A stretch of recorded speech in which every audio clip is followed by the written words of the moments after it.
Pemirsa, wilayah Denpasar Barat, Padang Sambian Klod merupakan daerah rawan banjir. Selain itu, wilayah Denpasar Selatan seperti Sanur dipantau rawan banjir. Hal tersebut disampaikan Kepala Pelaksana BPBD Kota Denpasar, Ide Bagus Joni Ariwibowo, Jumat pagi di Pusdalops Juanda Denpasar.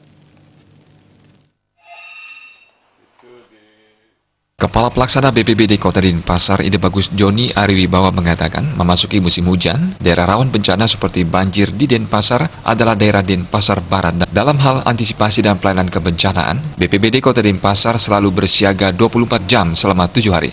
Ide Bagus Joni Ariwibowo menambahkan, khusus untuk penanganan banjir, BPBD Kota Denpasar sudah menyiapkan pompa penyedot air dan perahu karet untuk evakuasi korban. Ada beberapa daerah yang selama ini termasuk rawan bencana banjir, yaitu satunya adalah di beberapa tempat di wilayah Denpasar Barat dan juga ada di beberapa tempat di wilayah Denpasar Selatan.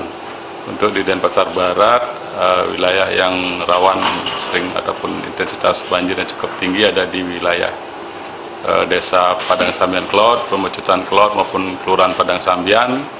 Kemudian di Denpasar Selatan ada di wilayah Sanur, jadi itu beberapa tempat yang sering terjadi genangan banjir yang cukup mengganggu penghidupan masyarakat.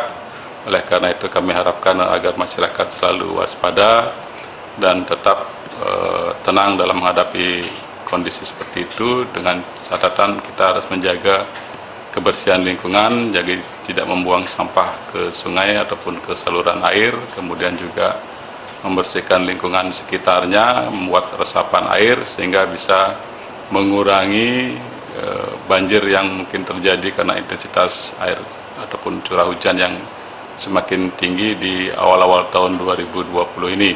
Kami siap siaga selama 1 kali 24 jam selama 7 hari dan selama 1 bulan penuh sesuai dengan tugas protap kami untuk menjaga dan memberikan pelayanan penyelamatan bencana kepada seluruh masyarakat di Kota Denpasar.